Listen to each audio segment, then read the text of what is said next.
저는 목회 일선에서 은퇴합니다.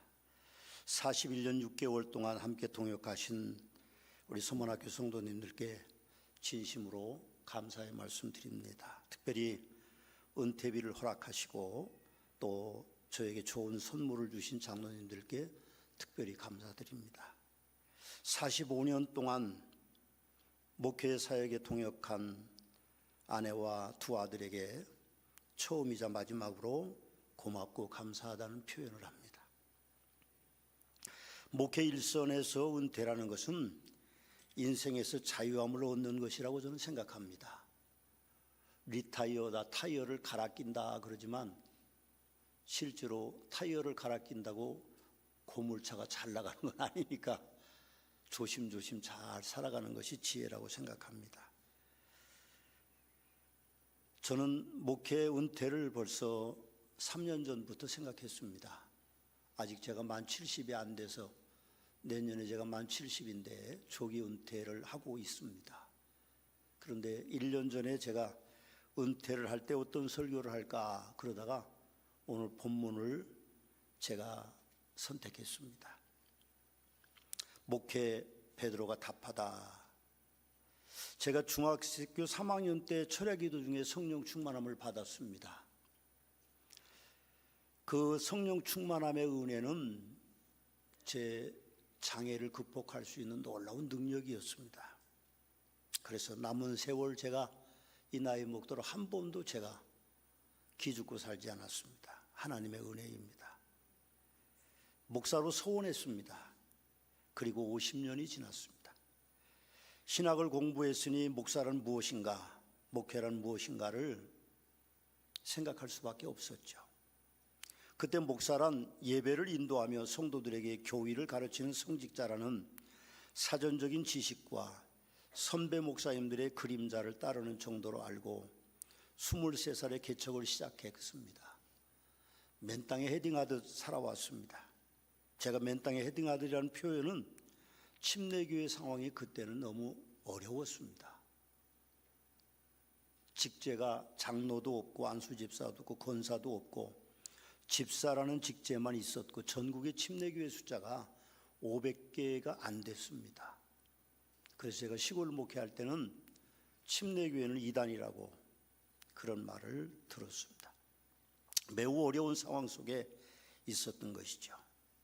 그렇게 열심히 목회했는데 정신 차리고 보니까 어느새 은퇴가 제 코앞에 와 있었습니다. 이제서야 부끄럽게도 제가 과연 목회란 무엇인가를 다시 생각하게 되었습니다. 진작에 좀 하나님이 저에게 말씀해 주시거나 가르쳐 주셨다면 더 좋은 목사가 되고 더 좋은 서문화교회를 제가 세울 수 있었을 텐데 하는 죄송한 마음이 하나님께 들었습니다. 물론 여러분에게도 마찬가지입니다. 그때 본문을 읽다가 목회가 바로 이거구나. 지난해 제가 비로소 깨달았습니다.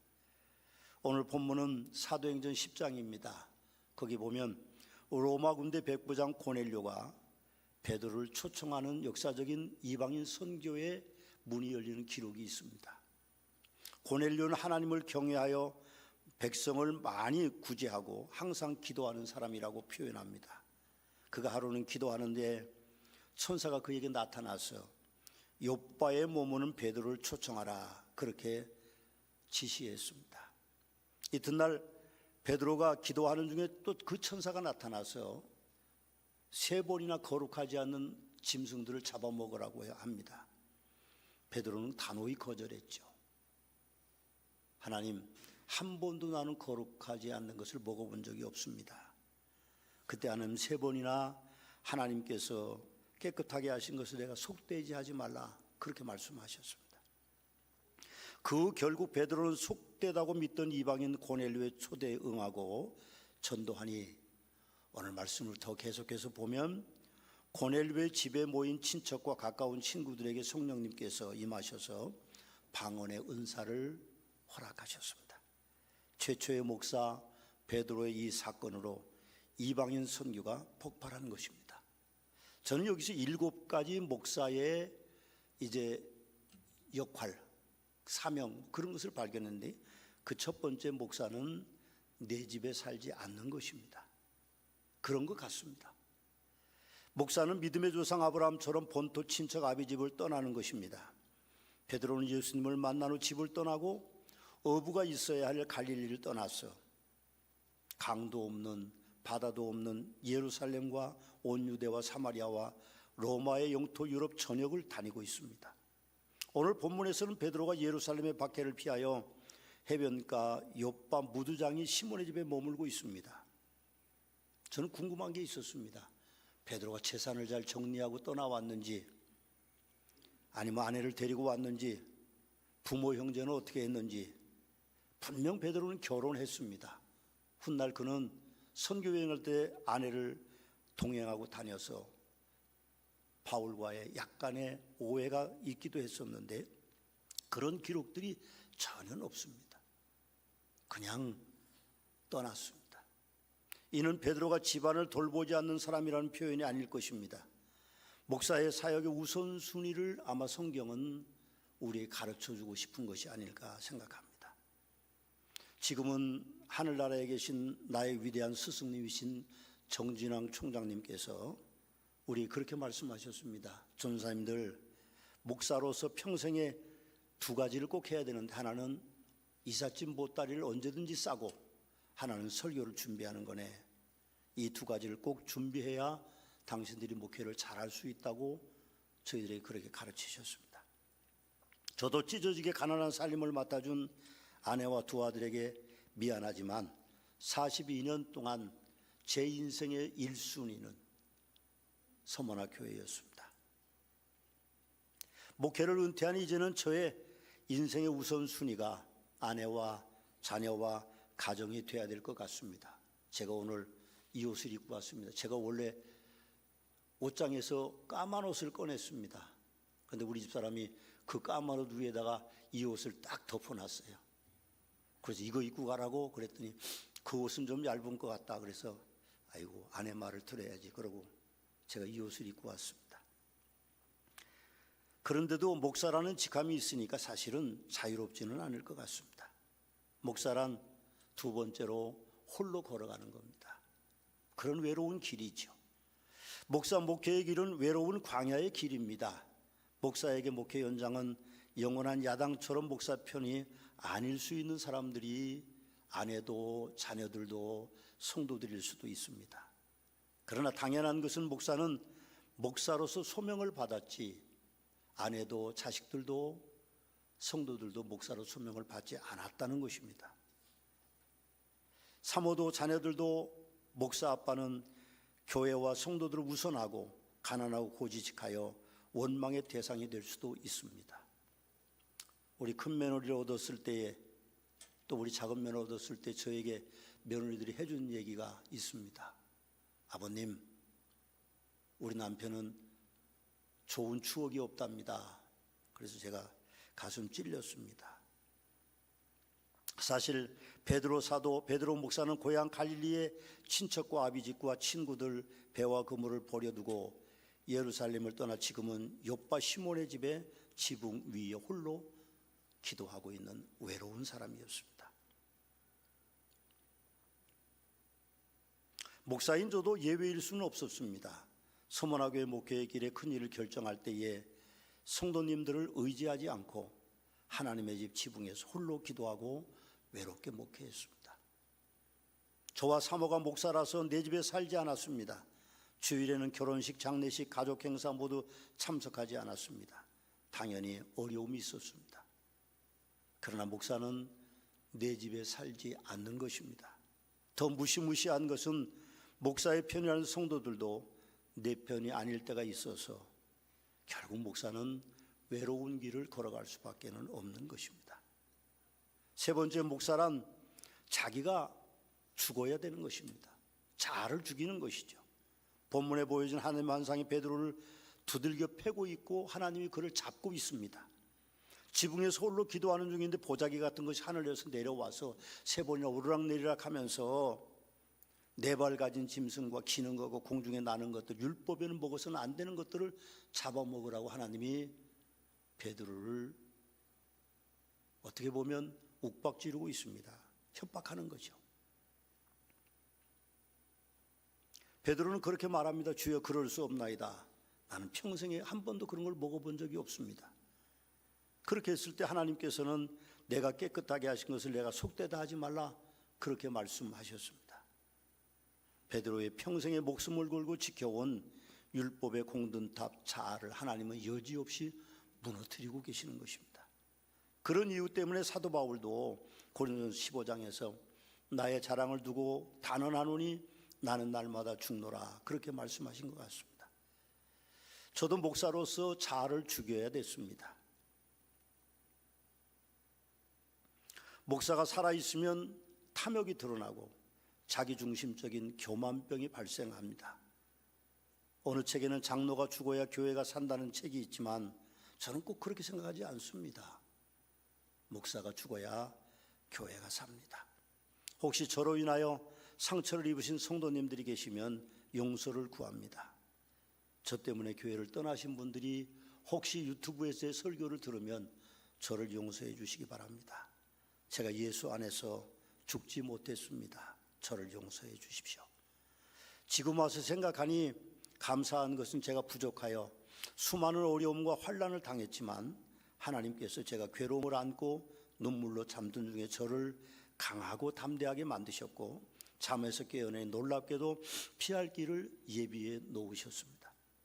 그렇다고 그 길이 제가 만족하는 길이라고 생각하지 않습니다. 또 그런 길도 아니었습니다. 그러나 분명한 것은 그 길은 하나님이 만드신 새로운 길이었습니다. 하나님이 만드신 새로운 그 길이 솔직히 저는 때로 많이 아쉽고 서운하기도 했습니다. 네 번째 목회란 무엇인가를 생각해 보니까 사람들을 찾아가는 것이었습니다. 오늘 본문 이전 장에는 욥바라는 동네에 선행과 구제하는 이 심이 많은 다비다가 죽자 베드로가 찾아갔습니다. 시몬의 집에는 가이사랴 백부장 고넬료를 찾아갔고 오늘 말씀에서도 베드로는 무두장인 시몬의 집에 머물고 있습니다. 무두장이란 가죽을 만드는 직업을 가진 사람입니다. 이 직업은 천대받는 직업입니다. 유대인들 가운데는 이혼의 조건이 들어있는 것이 그때 당시 풍습은 당신의 남편이 무두장이면 이혼할 수 있다고 하는 그런 정도로 사실은 천대받는 직업이었습니다. 그런데 오늘 베드로는 그 집에 머물러 있습니다. 그 집에 있을 때에 하나님이 일어나라, 가라, 그들을 따라가라고 말씀하셨습니다. 정말로 감사하게도 목회의 길에는 예정된 성도님들이 있는 것 같습니다. 제가 말씀을 전하면서 뭐뭐 같다 그런 단어를 계속 반복하는 것은 다 이유가 있습니다. 목회란 정답은 없다는 겁니다. 주님께서 요한에게 말씀하셨듯이 내가 띠띠우고 원하지 않은 곳으로 데려가리라는 말씀이 정답입니다. 하나님께서 저의 목회의 길에도 참으로 많은 사람들을 예비해서 보내주셨습니다. 로마 16장에서 사도 바울이 이름을 남긴 38분의 이름들이 있습니다. 저는 성도님들의 이름을 거론하고 싶은 생각은 추호도 없습니다. 다 거론하면 괜찮은데 몇몇 사람 거론하면 또 거론 안 되는 분이 내 이름 왜 거기 없냐? 제가 은퇴한 이후에도 제가 구설수에 오를 것 같아서 표현을 안 합니다. 이해해 주시기 바랍니다. 하나님께서 많은 성도님들을 서문화교회에 보내주셔서 저도 목사로 살고 있습니다. 저는 사람을 좋아합니다.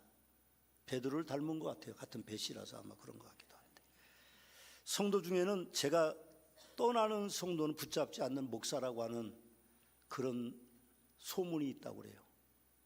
그래서 나를 모진 목사라고 그렇게 생각하는 분들이 계시는 것 같은데 저는 잠자다가도 놀라서 깹니다. 꿈에 떠난 교인들이 가끔 나타나고 어떤 분은 3일 연속 나타나기도 합니다. 목사는 사람들과 함께하는 이유로 성도님들 때문에 일생을 희노애락 롤러코스터를 타고 살아가는 존재입니다. 어차피 목사는 빌립이 안시의 고백처럼 교회는 나의 사랑 나의 고민인 것입니다. 감사하게도 서문화교회는 사랑이 많은 교회였습니다. 오늘 서문화교회 안수 집사님 선출 투표가 있습니다. 네 분이 6개월 정도 교육을 받고 있습니다. 저는 여러분들이 잘 선택해 주실 것이라고 생각합니다. 하나님은 사도행전 10장 34절 말씀을 본문 이후에 보면 사람을 외모로 보지 아니하시고 하고 그렇게 말씀하십니다. 성도님께서는 그분들을 외모로 보지 마시고 사랑해 주셔야 좋은 일꾼이 될 것입니다. 다섯 번째로 목사란 하나님의 계획하신 그대로 가는 것입니다. 지기를 가는 것이 아닙니다. 제기를 가는 것이 아니죠. 본문을 보면 환상이 사라지자 고넬료 백부장이 보낸 사람들이 찾아옵니다. 이 일로 베드로는 원하는 것도 아닌데 그가 세계를 어떻게 알고 그리고 유럽을 어떻게 알고 로마를 어떻게 알고 헬라어도 못하는 이 베드로가 이방인 사도의 길로 들어선 것입니다. 전해지는 역사에 의하면 베드로는 결국 로마에서 자원하여 십자가에 거꾸로 지고 순교자의 반열에 오르셨습니다. 여러분과 제가 속한 기독교 한국 침례교회는 제가 총회장으로 있는 14년 전에 목사 인준 교육을 시작했습니다.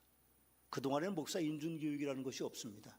신학교 교육만 의지했는데 침례교 목사로서의 조금 정통성이 부족하다.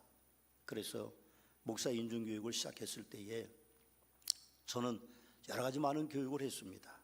그리고 지난해에 목사 인준 교육이 있을 때에 제가 메시지를 전할 기회가 있었습니다. 그때 제가 이런 말을 했습니다. 목사 여러분, 여러분의 영적, 지적 수준, 다이내믹한 능력, 몸을 불사르는 노력, 심지어는 금식기도 등등 그것보다도 하나님의 계획하신 그대로 여러분들은 갈 것입니다. 여러분의 목회의 길이 열릴 것입니다. 저는 극단적인 예정론자는 아니지만 그러나 하나님의 계획하신 목회의 길을 거역할 목사는 절대로 없다는 것을 알면 되겠습니다 라고 교육했습니다. 저의 목회에도 하나님께서 계획하신 그대로 이끄셨습니다. 바울 사도의 고백과 같이 나의 나된 것은 다 하나님의 은혜였습니다. 사실 서머나 교회가 지금 하드웨어는 어마어마하게 큽니다. 동네 사람들이 다른 사람들이 말하기를 엄청나게 큰 교회라고 그러는데 실제로는 큰 교회는 아닙니다. 그러나 이 모든 건축 과정에서 또 후임 목사를 세우는 과정에서 하나님은 저희들에게 환상을 보여주셨습니다. 바울의 고백과 같이 지금 와서 고백하는 것은 나의 나된 것은 다 하나님의 은혜라고 고백할 수밖에 없습니다. 여섯 번째로 목회란 목사의 영광이 아닌 하나님의 영광을 위한 사역인 것 같습니다. 사도행전 10장에 고넬료가 엎드려 절하니 베드로가 일어나라 나도 사람이라. 로마 제국의 점령 사령관 고넬료의 환대를 받으니 우쭐할 수도 있었을 겁니다. 그러나 베드로는 유대인으로서 이방인과 교제한 것이 위법인 줄 알지만 하나님께서 내게 지시하사 아무도 속되다 하거나 깨끗하지 않다라고 그렇게 하는 말씀을 들었습니다. 베드로의 유대인으로서의 30년 넘게 쌓아놓은 공든탑은 무너지고 이방인 구원의 언약이 이루어지는 영광의 길이 열리는 것이 역사입니다. 저는 모든 것이 하나님의 뜻대로 이루어짐을 믿고 목회했습니다. 어려울 때도 그렇게 믿었습니다. 하나님이 이끄실 것이다. 만들어 가실 것이다. 저도 인간이라서 믿음이 적어서 흔들릴 때가 있었습니다. 저의 아내는 환상을 자주 보고 저에게 용기를 주고 성도님들은 저를 응원해 주셨습니다. 그래서 목사는 그렇게 하나님의 영광의 자리를 비틀거리면서도 오늘까지 걸어왔습니다. 마지막으로 목사는 기도하는 존재입니다. 기도해야 존재인 것 같습니다. 제가 목회를 뭐뭐 같습니다라는 표현을 7번 하는 이유는 목사의 길은 정답이 없다는 겁니다. 잘했느니 못했느니 누가 판단하겠습니까? 성도들이 판단하실 겁니까? 아니면 스스로 판단할 겁니까? 절대로 그래서는 저는 안 된다고 생각합니다. 한 명의 교인이 없어도 목사는 목사고 10만 명의 교인이 있어도 목사는 그 이상이 아니라는 것입니다. 그러나 우리의 기도는 분명히 욥바에서 베드로의 기도와 가이사라에서의 고넬료 기도처럼 합력하여 선을 이루는 존재라는 것입니다. 제가 목회 상담을 하면서 제일 하기 싫은 말이 기도합시다 하는 말입니다. 제가 극동방송에서 상담을 10년 넘게 했습니다. 저에게 많은 분들이 우리 교인이 아니라서 상담해 오는 분들이 계시는데 저는 제 입에서 절대로 기도합시다 그런 말 한 적이 없었습니다. 물론 그분은 기도하겠죠. 그러나 나의 뜻대로 이루어지는 것이 아니고 하나님의 뜻대로 이루어지기 때문에 저는 그렇게 말하지 않습니다. 결국 우리는 기도함으로 하나님의 능력을 기댈 수밖에 없는 연약한 존재입니다. 기도는 스스로 하는 것이지 목사가 한다고 위대한 역사가 이루어지지 않기 때문에 저는 그런 말을 하지 않습니다. 사랑하는 서문학교 성도님들이요, 우리가 기도하면서 남은 생을 살아갑시다. 눈을 떠도 하나님만 바라보고 눈을 감아도 하나님만 바라봅시다. 어차피 저는 눈을 떠나가거나 능력이 없는 존재입니다. 오직 내게 능력 주시는 자 안에서 저는 그 말씀을 의지할 뿐입니다. 은퇴 설교하면 성도님께 꼭 부탁드리고 싶은 말이 있습니다. 세 가지인데, 하나님을 사랑하십시오, 서문학교회를 사랑하십시오, 그리고 서로 사랑하십시오. 세 가지를 표현하고 싶습니다. 하나님을 사랑하고 교회를 사랑하는 방법은 예배를 빠짐없이 드리고 11조로 온전하게 드리는 것입니다. 그래서 하나님의 집에 양식이 있게 하는 것입니다. 목사와 성도를 내 몸같이 섬기는 것입니다. 제가 50년 목회의 길에서 얻은 경험은, 하나님 편에 서는 성도는 반드시 하나님이 축복해 주신다는 것입니다. 하나님을 사랑하면 만사 형통의 복이 임하고, 교회를 사랑하면 재물의 복을 받고, 목사와 성도를 사랑하면 강건함의 축복이 그 가정에 이루어지게 되는 것입니다. 바울의 고백, 오늘 고린도서 15장 10절 말씀의 고백처럼 나의 나된 것은 하나님의 은혜라고 마지막에 고백합니다. 그동안 감사했습니다. 기도하시겠습니다. 하나님 아버지, 감사합니다. 제가 이제 서문학교의 담임 목사의 은퇴를 합니다. 그러니까 목사의 직함은 있기에 미래가 어떻게 살지 알 수 없습니다. 하나님의 뜻을 이루어 주옵소서. 원하옵기는 우리가 살아가는 모든 날 동안 하나님 앞에 겸손하기를 원합니다. 성도들을 사랑하기를 원합니다. 목사를 사랑하기를 원합니다. 교회를 사랑하기를 원합니다. 하나님 사랑하기를 원합니다. 저도 그렇게 살 수 있도록, 우리 서문학교의 성도들도 그렇게 살아가실 수 있도록 인도해 주옵소서. 예수님의 이름으로 기도하옵나이다. 아멘.